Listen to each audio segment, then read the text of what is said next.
broadcast is now starting. All attendees are in listen-only mode.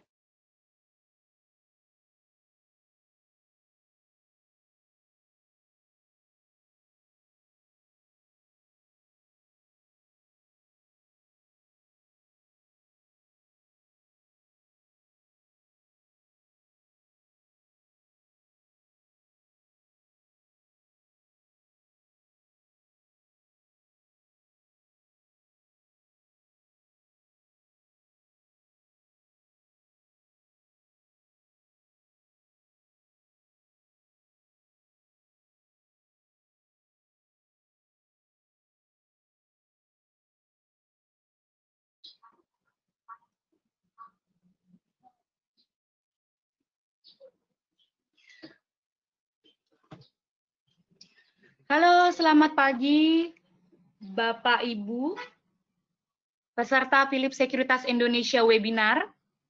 Hari ini Senin, mengawali minggu baru ya, 12 Oktober 2020, kembali lagi bersama dengan kami, tim riset Philips Sekuritas Indonesia. Seperti biasa, sebelum mulai mohon konfirmasi, apakah gambar dan suara terlihat dan terdengar dengan jelas, Bapak Ibu?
Ya baik, terima kasih untuk konfirmasinya Bapak Ibu. Kita akan melihat ya apa yang menjadi drivers IHSG hari ini, dan kemudian juga evaluasi sejenak sepekan kemarin baik di Wall Street maupun juga IHSG. Bagaimana performansinya, terus kemudian apa yang menjadi headline IHSG emiten dalam negeri maksud kami hari ini, dan apa saja rekomendasi teknikal kami pada hari ini. Ya, bersama dengan saya Debbie, inilah webinar selengkapnya.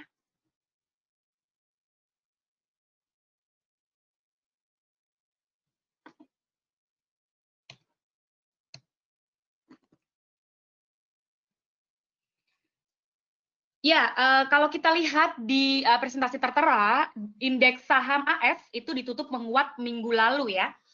Dow menguat 161 poin atau 0,67%, S&P 500 menguat 30 poin atau 0,88%, sementara Nasdaq masih memimpin performansi dengan menguat 159 poin atau 1,39%.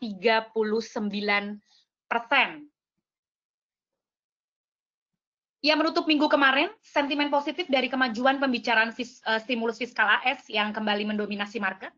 Apalagi kita aware bersama ya, Selasa lalu Trump dalam kesempatannya di Twitternya menyatakan bahwa menghentikan pembicaraan terkait stimulus fiskal, namun kemudian itu dibatalkan begitu ya, dan kembali kemudian berlanjut. Ini yang menguatkan Dow CS selama seminggu ke belakang, berhasil ditutup menguat, Dow bahkan memberikan performansi terbaik sejak Agustus 2020, sementara performansi S&P 500 dan Nasdaq terbaik sejak Juli 2020. Sepekan terakhir, Dow, S&P 500, dan Nasdaq menguat masing-masing 3,3%, 3,8%, dan 4,6%. Memang sebelumnya Dow CS diwarnai dengan zona merah ya, apalagi Presiden Trump dinyatakan positif corona bersama dengan First Lady dan juga beberapa senat dari Partai Republik. Ini yang kemudian menutup market Wall Street di zona merah 2 minggu lalu, namun kemudian berita kemajuan kesehatan Presiden Donald Trump sampai keluar dari rumah sakit dan kemudian juga ditambah dengan pembicaraan stimulus yang kemudian masih terus dilakukan dan investor melihat adanya kemajuan, ini yang kemudian membalik keadaan Dow CS menjadi di zona hijau. White House sempat memberikan proposal baru ya, 1,8 triliun US dollar untuk stimulus fiskal. Keduanya tentu ditolak ya, baik dari Partai Demokrat maupun Republik di dalam DPR Amerika Serikat, karena memang itu di luar dari perhitungan keduanya ya. Namun demikian, market ini percaya diri bahwa eventually stimulus fiskal Amerika Serikat ini akan berada di titik yang maksimal karena 2,2 triliun US dollar itu dipropose oleh Partai Demokrat. Sementara kita tahu bersama untuk sementara kandidat dari Partai Demokrat, kandidat presiden dari Partai Demokrat Joe Biden ini masih mengungguli Trump yang adalah kandidat dari Partai Republik. Ya, minggu lalu IHSG juga ditutup menguat 2,56% sepekan ke belakang. Jumat kemarin kembali menguat 0,29%. Dan most likely akan kembali mengikuti mengekor dari regional Asia yang juga mengekor dari Wall Street, sentimen dari Wall Street. Karena itu dengan spotlight yang masih beredar terkait stimulus fiskal yang market lihat ini kembali memberikan kemajuan, kami memperkirakan IHSG akan bergerak menguat terbatas hari ini dengan support di level 5.006 dan resisten di level 5.100. Let's finger cross, Bapak Ibu. Investor juga menantikan musim laporan keuangan atau earning season pada kuartal ketiga 2020 di Amerika Serikat yang dimulai minggu ini dengan rilis kinerja keuangan sejumlah bank besar. Ya, untuk sektor finansial ini termasuk sektor yang sangat-sangat membutuhkan stimulus fiskal ya, karena kita tahu bersama suku bunga yang rendah di era pandemi ini tentunya tidak menguntungkan ya untuk sektor keuangan, apalagi subsektor perbankan yang memang margin gap-nya itu dari suku bunga. Begitu ya, jadi ini memang menjadi hal-hal yang dinanti-nantikan, apalagi untuk investor dan juga stakeholder di subsektor perbankan. Mayoritas emiten masih diprediksi melaporkan penurunan profitabilitas maksud kami dibanding periode yang sama tahun lalu karena of course ya dampak virus corona yang masih terasa laba emiten S&P 500 di kuartal ketiga 2020 diprediksi akan turun 21% year on year, jauh lebih baik dari penurunan laba S&P 500 ya di kuartal kedua 2020 yaitu sebesar 30,6% year on year. Selain itu, dari regional Asia, investor juga memberi perhatian khusus pada pergerakan yuan. Yuan ini sempat melemah ya pagi ini. Bank Sentral Tiongkok atau PBOC pada Sabtu lalu mengumumkan perubahan peraturan yang mempermudah spekulasi dan lindung nilai atau hedging atas nilai tukar yuan. Mulai hari ini, institusi keuangan tidak lagi diwajibkan menyisihkan dana tunai ketika melakukan perdagangan forward valuta asing.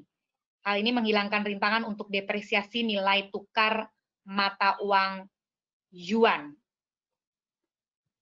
Ya memang Tiongkok sendiri memang headline-nya adalah bagaimana mata uang mereka atau yuan tidak terlalu tinggi ya atau mahal. Itu yang akan memberatkan posisi impor mereka. Kemudian investor menilai keputusan ini sebagai tanda bahwa otoritas merasa tidak nyaman dengan apresiasi nilai tukar mata uang yuan belakangan ini ya. Karena yang terus menguat.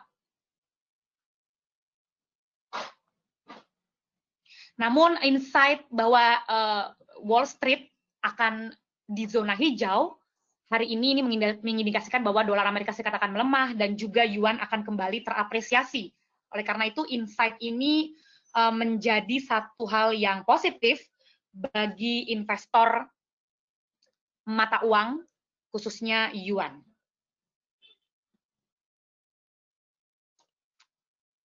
Ya, itu yang menjadi drivers IHSG untuk hari ini. Kemudian untuk berita dalam negeri, kami punya dari Java Confit, kemudian Waskita Karya, dan Bukit Asam. PT Java Confit Indonesia atau JPFA menggandeng perusahaan asal Belanda untuk mendirikan pusat pembiakan induk atau Broodstock Multiplication Center BMC udang di Indonesia. WSKT, Waskita Karya menyatakan bahwa perseroan tetap fokus pada pelaksanaan proses divestasi beberapa ruas tol dengan total target kas masuk senilai 7–8 triliun rupiah. Kemudian dari subsektor batubara, PT Bukit Asam Tbk menargetkan pembangkit listrik tenaga uap Sumsel 8 dapat beroperasi secara komersial pada 2022.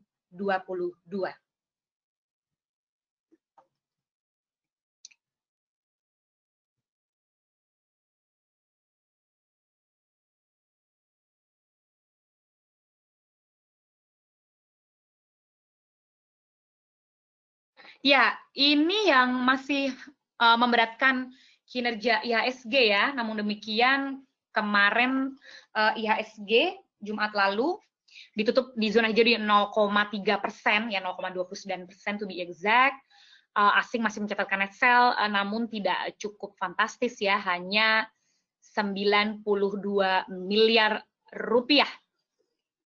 Namun demikian, secara year to date asing menambah pencatatan net sell menjadi lebih dari 60 triliun rupiah pada 2020.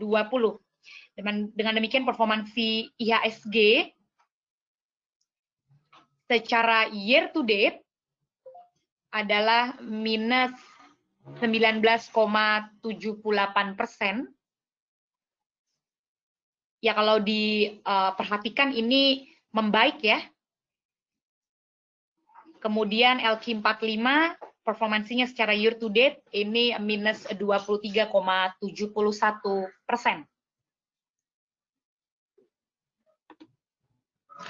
Ya, rekomendasi teknikal kami hari ini kami punya dari sektor consumer good, INDF, Indofood Sukses Makmur, memang sideways ya buat short term and medium term, tapi kami lihat adanya opportunity, Bapak Ibu boleh coba trade buy di level harga 7.225 dengan target harga di level 7.500 atau bisa ditahan sampai level 7.700.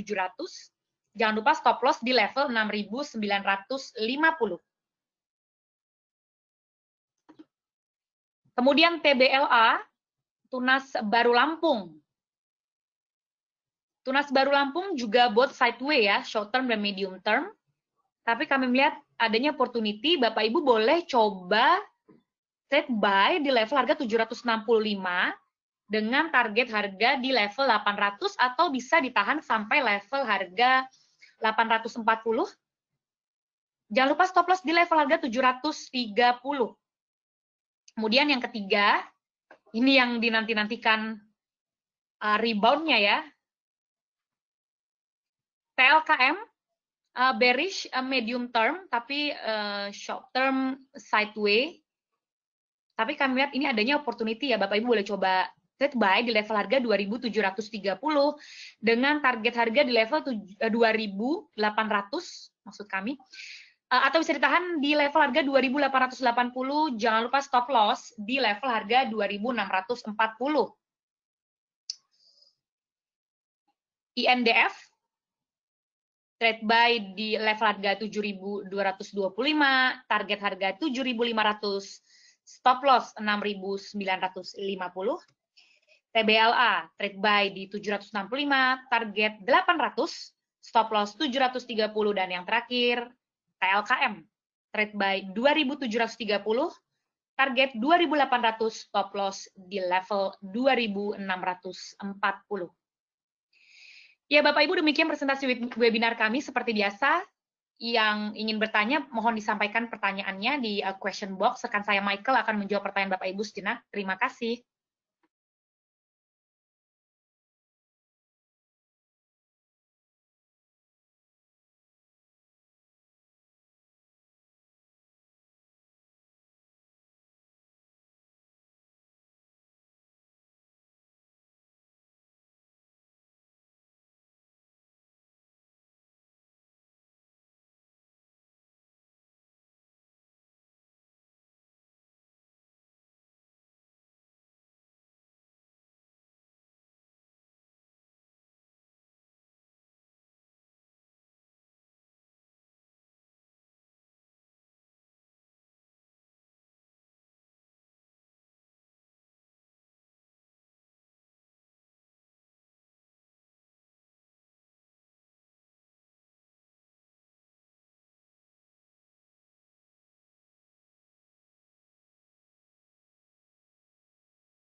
Baik, selamat pagi Bapak Ibu peserta webinar. Setelah kita tadi ya sempat mendengarkan penjelasan dari Outlook ya untuk ISG pada pagi hari ini, kita akan langsung saja lanjut ke sesi Q&A. Sudah banyak pertanyaan yang sudah masuk di sini. Kita mulai dari pertanyaan Pak Ferdinand ya. Untuk saham Pure, MDKA, dan Demas ya outlook-nya seperti apa kalau pagi ini kita lihat.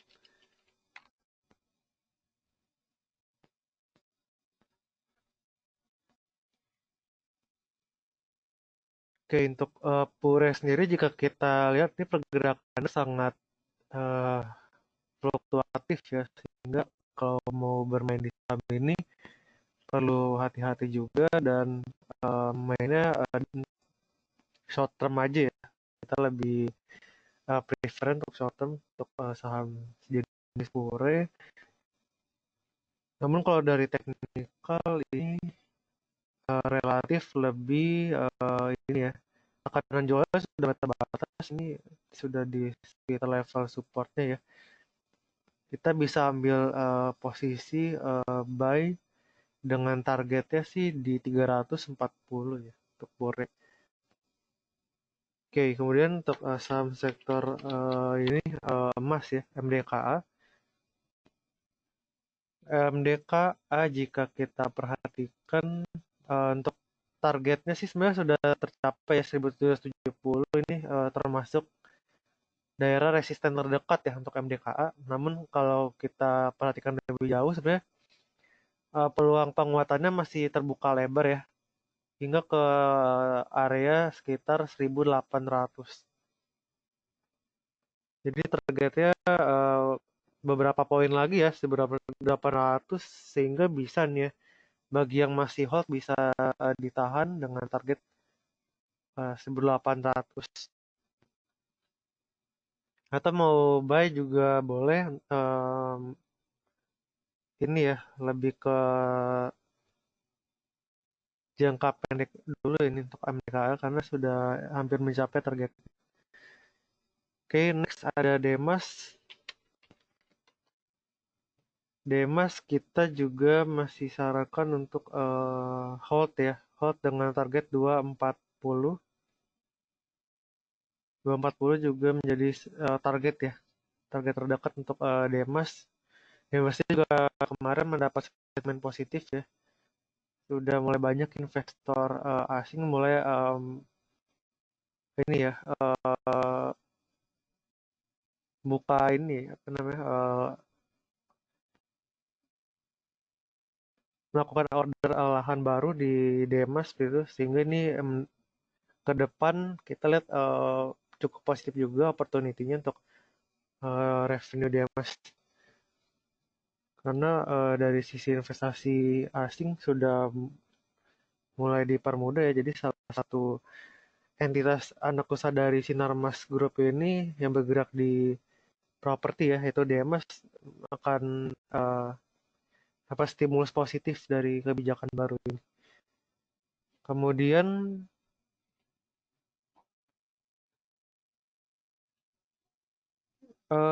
kita lanjut ke pertanyaan Pak Hendrali. Beberapa saham sektor properti ada SMRA, Pewon, kemudian batubaranya Adro.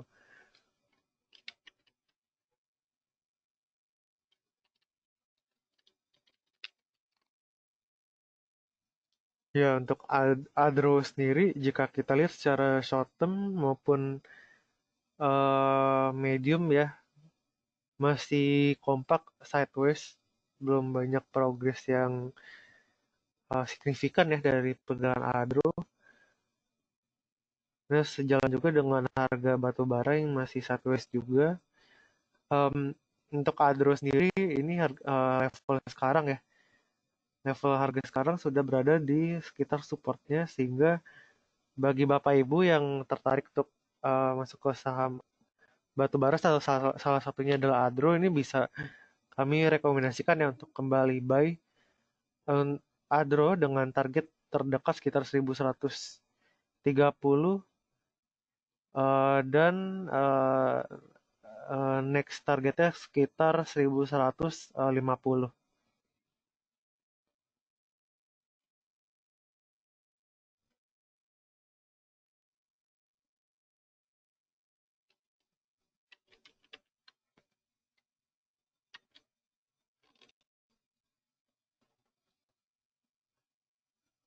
Kemudian saham Summarecon Agung ya, SMRA. Saham-saham properti nampaknya juga akan mendapat sentimen positif tentunya dari kebijakan PSBB yang mulai diperlonggar ya. Ada kebijakan PSBB transisi sehingga ini sebagai katalis positif dalam jangka pendek tentunya untuk SMRA dan P1 juga. Jadi bisa kembali perhatikan ya saham-saham sektor properti maupun retail. SMRA kita lihat ya, ini target pertama sudah tercapai, sudah hit di level 600 ya. Sudah ke level 600 sehingga kita masih bisa untuk hold dengan target berikutnya di sekitar 615 hingga 620. Masih oke untuk ada di hold. Namun kalau jangka pendek sih masih ada potensi koreksi ya karena mengingat ini penguatannya juga sudah cukup signifikan dari sisi indikator teknikal juga sudah jenuh beli juga ya, overbuy, sehingga cukup konservatif saja dulu, sekarang hold dulu ya. 6.15 sampai 6.20 sebagai target. Oke, kemudian saham berikutnya ada Pewon. Mirip ya seperti tadi pergerakan SMRA, penguatan dalam sepekan kemarin sangat signifikan, dan ini sudah hit dari level resistennya yang di sekitar 388. Sekarang sudah di 390 pembukaan pagi ini. Jadi masih bisa kembali ya kita buy maupun hold dengan target terdekat berikutnya di sekitar 400. Oke, kemudian kita lanjut ke brand berikutnya. Tadi Pak Hendrali sudah ya untuk Adro. Adro kami sarankan untuk buy. Tadi kita rekomendasikan buy 1.200, target terdekat 1.130 hingga 1.150 ya. Oke, kemudian kita lanjut ke pertanyaan berikutnya. Antam. Ya, Pak Wisber Luis menanyakan Antam. Untuk Antam sendiri,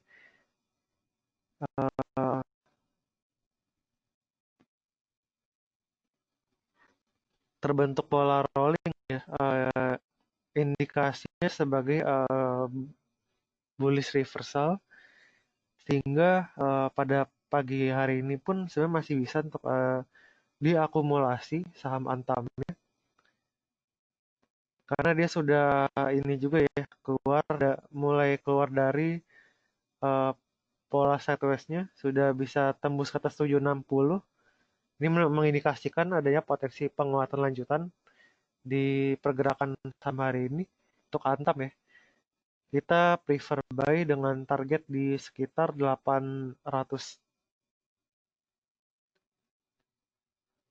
Oke, kemudian sektor retail cukup menarik juga untuk diperhatikan, karena di perdagangan minggu akhir pekan lalu ini sudah hit juga dari sisi resistennya, berada di sekitar 575 ya. Ya, jadi kita bisa lihat lagi ada opportunity yang cukup menarik di saham RALS ini. Target di sekitar 585 ya, target terdekat, kemudian target berikutnya 600.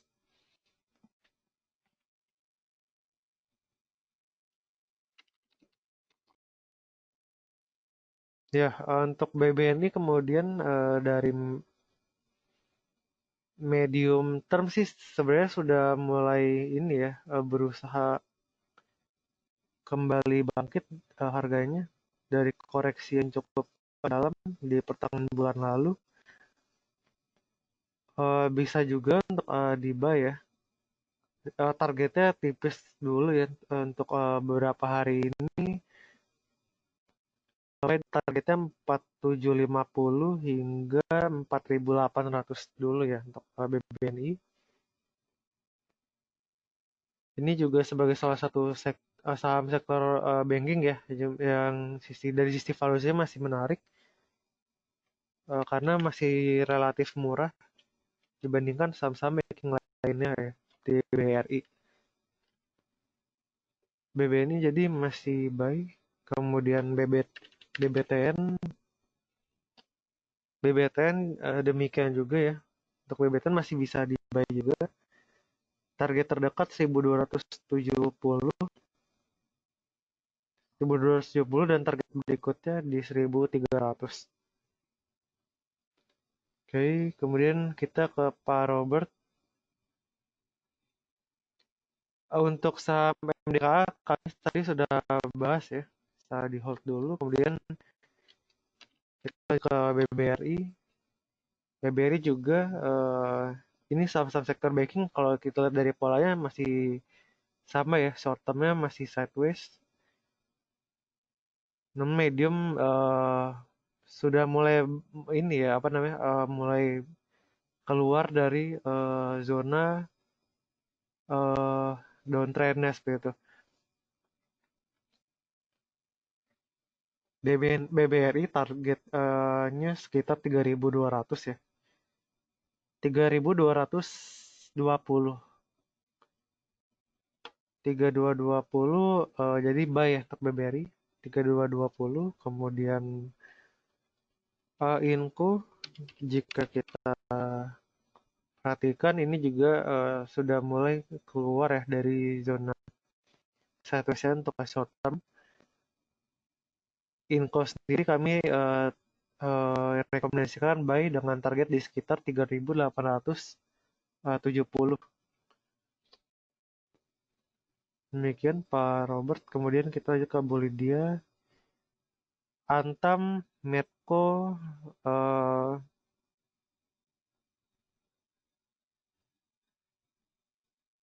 oke, Antam tadi kami sudah bahas. Kita ke Medco Energy dulu ya. MEDC menarik juga nih dari sisi teknikal ya. Ini berusaha keluar dari zona 1C ya. Dan udah cukup rendah juga harganya, ini sudah berada di bawah level MA9-nya. So, jadi jangan di sia-siakan ya peluangnya untuk saham Medco ini ya bisa nih untuk di buy target sekitar 370 hingga 380 untuk target terdekat nih.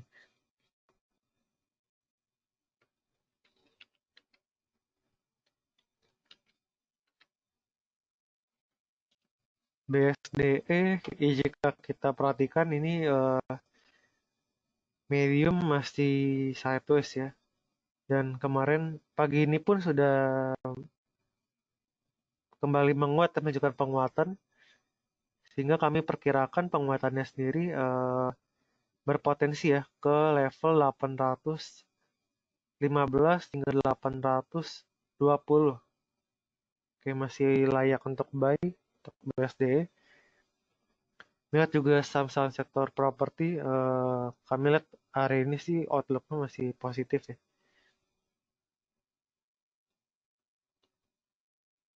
Oke, kita lanjut ke Pak Bahri. Menanyakan Vegas ya, sepekan ini outlook-nya seperti apa. Pegas, jika kita lihat ini secara perlahan reverse ya, mulai meninggalkan zona sideways yang di sekitar 950-an ya. Sekarang sudah di atas 990, masih oke untuk di buy ya. Namun bisa kita perlu perhatikan juga adanya resiko penurunan dari harga Pegas untuk jangka pendek ya. Karena kalau kita lihat dari sisi RSI-nya sudah berada di sekitar zona overbuy atau jenuh beli. Jadi masih ada potensi koreksi, namun tidak ada salahnya untuk akumulasi ya untuk sampai gas. Dari sisi harga maupun valuasi sudah relatif murah ya Pegas. Kita bisa ambil level harga sekitar 1015 sebagai target. 1015 hingga 1030 ya untuk target sepekan ini. Dengan catatan jika ini ya market cenderung bullish, maka target sekitar 1015 hingga 1030 bisa tercapai untuk Pegas. Oke, next stock ada BMRI. BMRI nampaknya secara pergerakan juga masih mirip-mirip ya dengan sektor banking lainnya. Ini dia masih tergolong sideways ya. Namun dari short term ada potensi pembalikan harga gitu. Jadi kita bisa buy untuk BMRI dengan target terdekat di sekitar 5.600 5.75 hingga 5.700 dulu ya untuk BMRI. 5 sorry, target 5.000.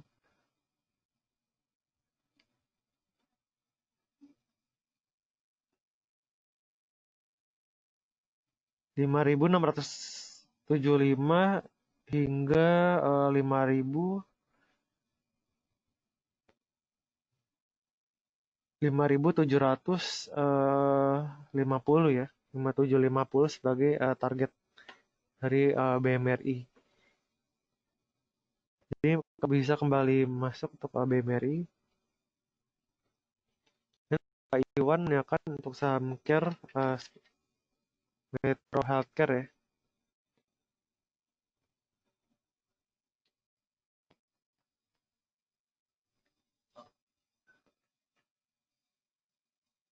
Untuk saham care ini sebenarnya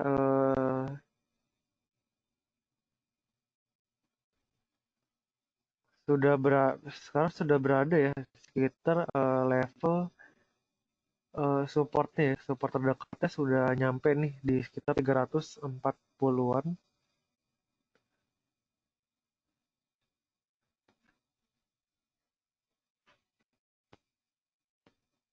Namun tidak menutup kemungkinan ya potensi pelemahan masih bisa berlanjut. Support berikutnya sebenarnya di 340 ya. Kalau sekarang 345 hingga 340 juga support, cuman masih ada potensi kembali turun ke 340 ya. Baiknya wait and see dulu untuk care. Sinyal beli ini dikonfirm jika harga kembali menguat ke 350-an. Wait and see dulu untuk care. Kemudian next questions ada dari Pak Budiman Simbolon menanyakan UNTR resistennya di berapa ya?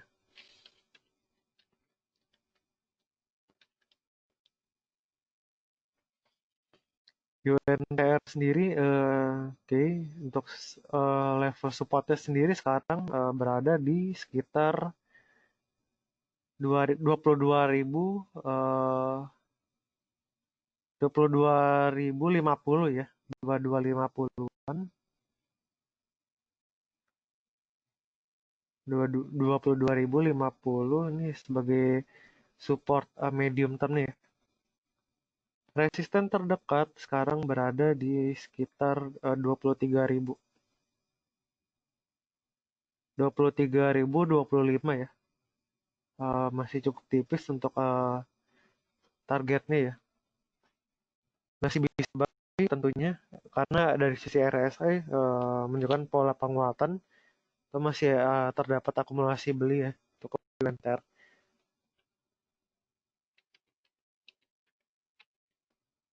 Next ada Mayora Indah atau Mayor.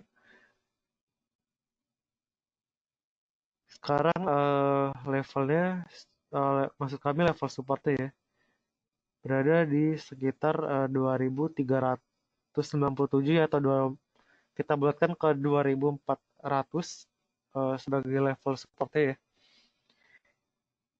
Dengan level resisten sekarang di sekitar level 2.470 hingga level 2.480 untuk Mayora.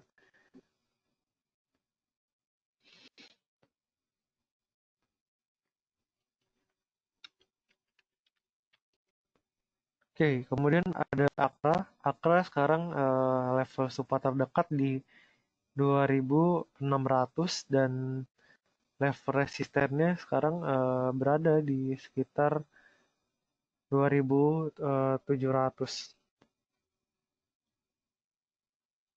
Bu Rini, ya selamat pagi Bu Rini. Untuk saham ASI ya. Nasional kalau kita perhatikan ini berusaha untuk reverse juga ya. Momentum dari penguatannya juga masih berlanjut, berpotensi lanjut juga hingga hari ini. Astra sendiri kita expect-nya buy juga ya, dengan target di sekitar 4.800 4875 hingga 4890 ya untuk ASI. Karena di sini jika kita lihat pada bulan September dia ada gap yang lumayan besar ya. Dari harga 4890 dia anjlok ke sekitar 4.500-an, dan secara teknikal area gap inilah yang harusnya ditutup dulu ya. Dari penguatan yang ada dia harus menutup gap ini sehingga target 4890 ya bisa untuk dicapai tentunya oleh ASI, dan target berikutnya di 4.900. Oke, UNTR kami sudah bahas dan BBRI juga ya, kami sudah bahas. Masih bisa buy untuk saham backing CS ya. Kusuma Stuti, Pegas kami sudah bahas, masih oke untuk buy karena dari sisi valuasi juga sudah cukup murah. Nah, kemudian untuk BBCA juga buy ya. Kita lihat momentum penguatan masih berpotensi berlanjut ya pada hari ini. Dan dengan penguatan IHSG juga, target untuk BBCA, target berikutnya ini sekarang berada di sekitar level 29.780 hingga level 29.000 ya. 29.900 buy juga untuk BBCA.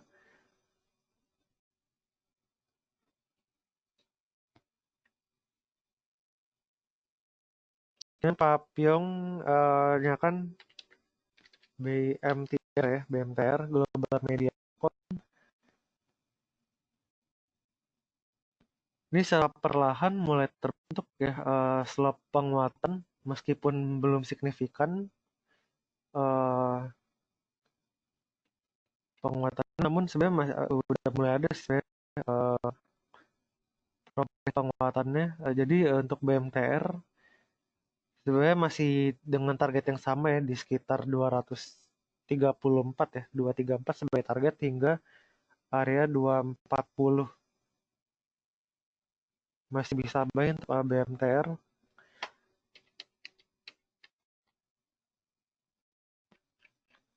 Saham unik nampaknya wait and see dulu ya.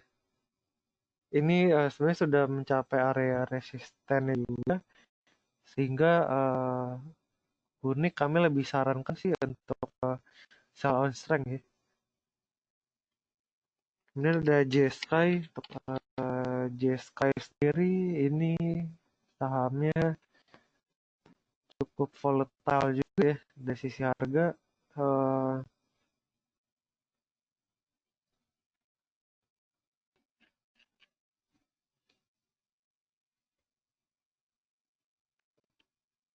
Ini nampaknya dari penguatan pada beberapa hari terakhir sebenarnya bisa untuk main cepat aja ya untuk JSK. Kita tidak rekomendasi untuk medium maupun long term. Target 290 ya untuk JSK.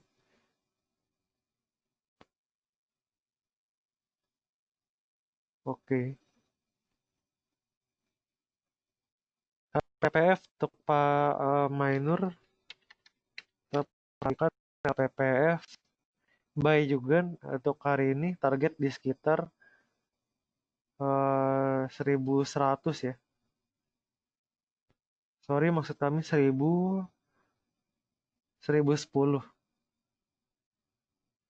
Target harga 1.010, dan jika berhasil tembus ke atas 1.010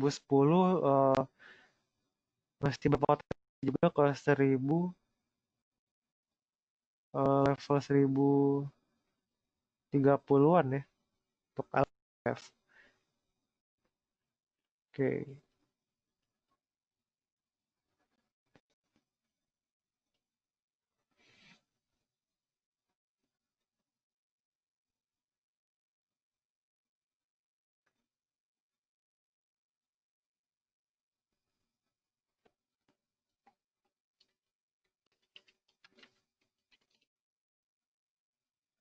Oke, untuk ISG masih sesuai dengan ekspektasi kami. Nampaknya penguatan pada pagi hari ini masih berlanjut ya dari penguatan sepekan lalu.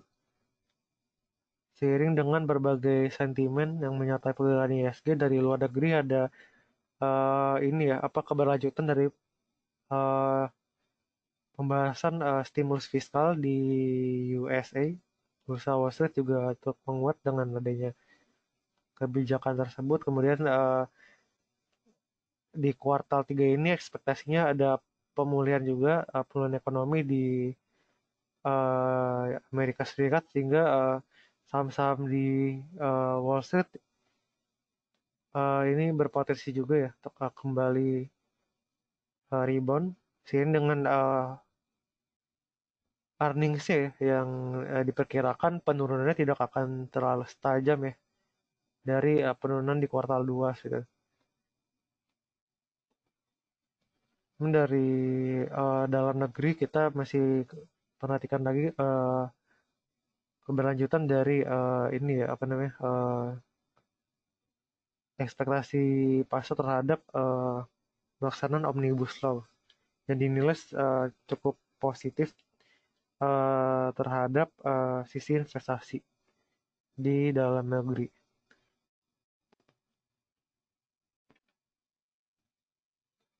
Baik, nampaknya tidak ada lanjutan dari Bapak Ibu peserta webinar. Nampaknya kita sudahi dulu untuk sesi webinar pada hari ini. Namun kita akan kembali berlanjut ya untuk sesi webinarnya di hari berikutnya, tanggal 13 Oktober 2020.